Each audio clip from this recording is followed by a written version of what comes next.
In case you're somehow unfamiliar with Counter-Strike's billion-dollar skins economy, it's where people buy and trade digital items that they can then pimp their character and weapon models out with to display in-game. Valve get a cut of every item sold, but they're clever with this because they've offloaded the work of actually making these items in the first place to the community, and in return they offer any artist who gets their work featured in the game a cut of the revenue.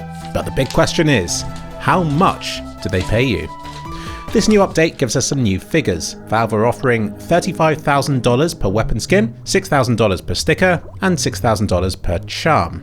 That's a flat, upfront amount they pay you for them to use the item you've created forevermore. This new agreement is optional, for now, but it gives your item a chance to be featured in places that user-made skins haven't previously made it to, like the Armory. So, should artists take this new deal? I think they need to clarify what exactly they mean, because if this agreement is supplemental, as in it doesn't also rule out your skins from being picked the old way for future weapon collections, then yeah, why not? It's extra, it's just an additional way that your skins could be featured in the game, and money is money.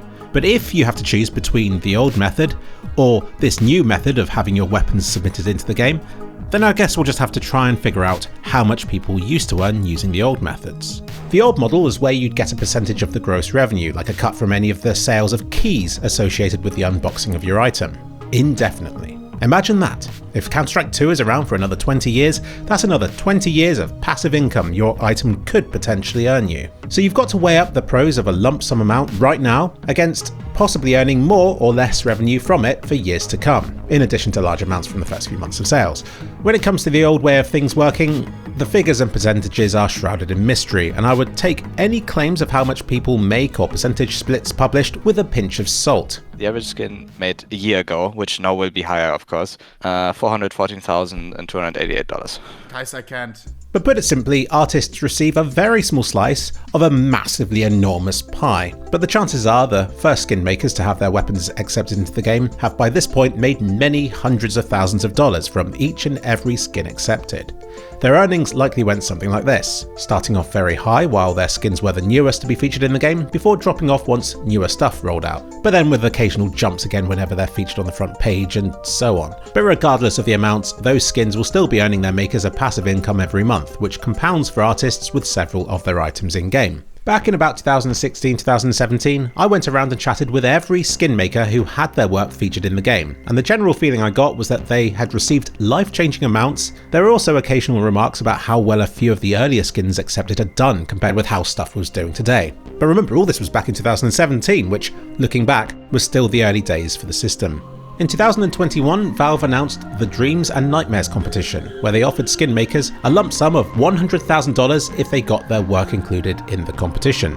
17 submissions got accepted, but some of these were made by several people, so the $100,000 were likely split between some of them. But the point still stands, $100,000 per skin, compared with this new agreement where it's down to just $35,000, albeit in different and optional circumstances. Being something of a mapper myself, I'm curious about how much money people stand to make from a map that's featured in the game. Not trying to belittle the amount of work and effort that goes into making a weapon skin, but making an entire map up to a professional standard at this point is like years of work, all with many very talented people involved.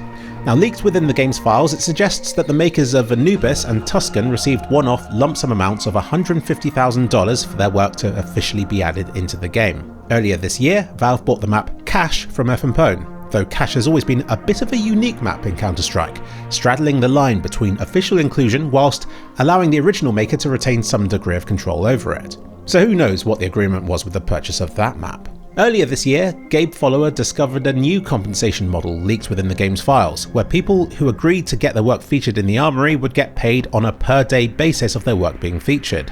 It almost looks as though the update we've just seen today is the end product of whatever early prototype this was, with the per-day payment swapped out for a singular lump sum amount instead. I think most people can see that this new lump sum agreement doesn't look as appealing as the older methods do. There could be many reasons for why Valve is doing this. Maybe they want to keep more of the revenue for themselves. Maybe a one-off amount is simpler for them to manage long term. But it could also be due to how the Armory operates. It's different from a weapon case involving key sales to unlock, because the Armory requires a flat fee to access, so maybe it simply isn't feasible to try and calculate and to allocate a daily revenue split to artists from that amount. And everybody's looking at the downsides of this new method of payment, but maybe there are upsides too.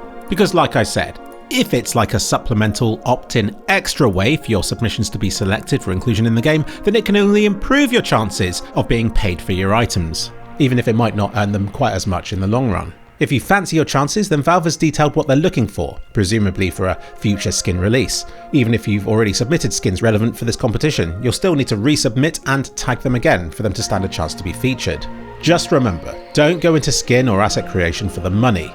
It's such a fierce and competitive industry, it will burn you out. So if you do want to make these things, then do it for the love. Although Valve is obviously doing it for the money, so yeah.